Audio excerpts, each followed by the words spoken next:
Hey guys, Katie Taylor here from scrappinkaty.com, where I show you how to preserve your family's memories through the art of scrapbooking.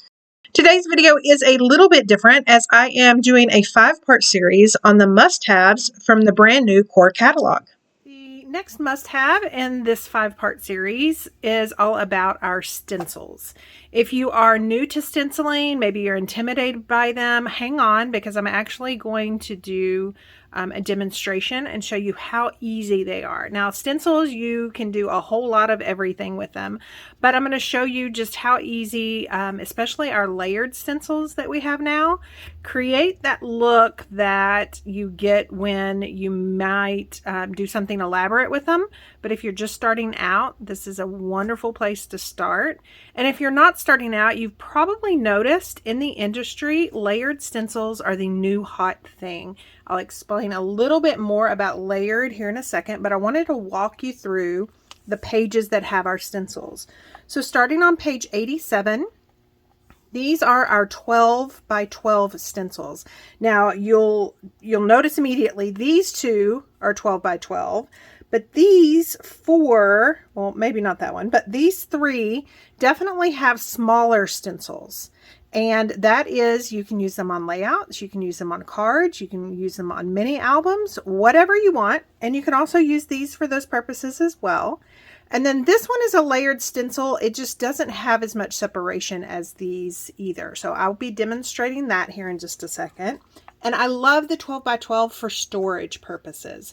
Now storage of my stencils is something that I went over in the CDT Creatives Facebook group. It is a membership that we have, and although it is closed, I'll leave a link down below and you can click on that link and add your name to the wait list. And just little bitty exclusive tidbits on storage, products, anything like that, we cover extensively over in our group. So I'm not going to cover it here because that is something for our group, but if you want a chance at looking at that, click on that link down below and add your name to the wait list. So the next page is 88 and 89, and it goes through our standard size stencils for our cards and then our slimline. Now you can see here that this row right here, this column is one packet and then another packet, or you can purchase the bundles. So you'll want to look for the B in the idea book or even online, and that will allow you to purchase both sets.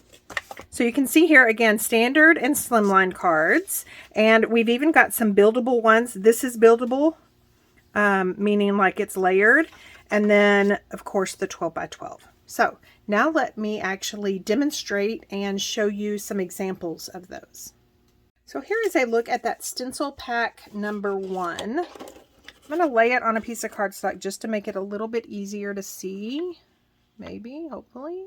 So you can see here, I did use this one on my creative design team collab video on 5 things your travel title page needs. And then also, if you follow the creative design team, you've probably seen Jama use this several times, as well as some of the other girls. We just love our stencils. So there's the first one. And then the second one has this live, love, travel. See that? There we go. And then this one is just kind of like a map. And then we've got a geographical map over here. And then this is a layered one. So this is a suitcase. So there's the suitcase base. And then here would be all the stickers that you could add. And then I'm actually going to demo this cityscape right here.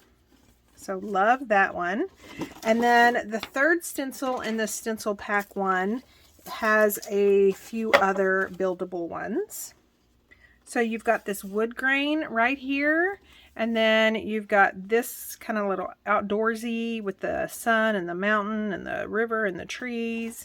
And then you've got some arrows, and then you have this title. So I'm going to demo this one here in just a second. So those are all buildable. They just build on top of each other. So layered stencils.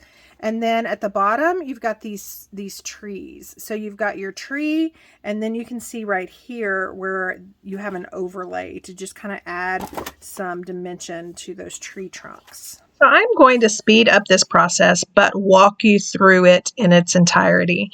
So I have the Explore Layered Stencil, and I just have a scratch piece of White Daisy cardstock. The first color I'm using is Toffee Ink, and I'm just applying this with one of our blending tools that has a sponge on the end. Now I'm going to move up to that second layer, again lining it up over that Explore that I've already inked up. This time I am going to be using Harbor ink, which is just going to kind of add some shadowing. And this layer is mountains. Again, I am just inking up over this piece. Now, don't fear, it only has the mountains as far as the layer on top of the Explore. So the top of the Explore is not getting inked up. The third layer is a layer of trees, and I will be using avocado. And again, I'm just lining that stencil up over what I have already inked up. Now, this one actually creates a layer that goes above the little letters. You'll see that here in just a second, especially on that L, how you can see those little trees. My final layer for this Explore title is going to be Sage. And again, I just lined up that stencil, and now I'm going to ink up over it. And you can see now is where there's really a whole lot of layer that is outside of the title. So I'm just going to peel this off and then trim around this little Explore title. Now, you don't have to do this on a scratch piece of cardstock. You could actually do this on the project itself. But here is a look. Isn't that just so cute? I just absolutely love it. All the layers, again, just play around with the colors. So this is another little layered piece. It is the cityscape. And I am going to just get this taped down to my glass mat. And I'm going to be using pewter and charcoal. So I'm using pewter first. And this is kind of the taller buildings. Again, using a blending tool that has a sponge on it. And then for the bottom portion, I will be using charcoal, which is much darker. Again, you can use any colors that you want. I just thought that maybe the grays would show up a little bit more, and then also create that shadowing. So you can already see here that darkest is really creating that depth of this layered stencil. But here, I'm going to show you one other step that you can take it to the next level. I am going to actually use some white gloss spray, and I'm just going to splatter that all over. Now, while this would be perfect for a nighttime scape, I think by adding this clear shimmer brush that I'm about to add, it just kind of gives it the shine that all of those tall buildings with all of the glass and windows would give. You could also try maybe a gold shimmer brush for maybe a daytime look. So this one is the rainbow. And of course, I discussed that this one doesn't have as much spacing, but you definitely can tell by that little corner at the top left. I am going to be using some very boho colors. This is paprika. And I'm just going to sponge over this largest rainbow. And I'm using the sponge, the blending tool that I've been using on all of these. But our blending brushes actually might work better for these just because they're small spaces. So this next color is the peach, and it is the next size. So you're just going to move it over to the left. This is a 6x6 piece of White Daisy cardstock, so it is really easy just to kind of line them up. Now this rainbow is meant to have a gap in between the arches. So you can see here I am just running over with that peach. So for the third arch, I am going to get this taped down to my glass mat, and then I'm going to be using our brand new color of the year, which is melon. Now, hindsight 2020, I probably should have put the melon before the peach, only because on this one, it actually is a little darker. For the smallest little loop, I am actually going to bring in shortbread, and you are going to love the final result on this. Again, just using that blending tool to just rub all of those little tiny arches.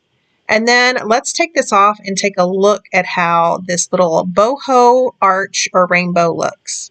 So So once again, let me bring back this core catalog and show you those pages again. We've got 87, and of course your blending tool and your blending brushes are on there as well.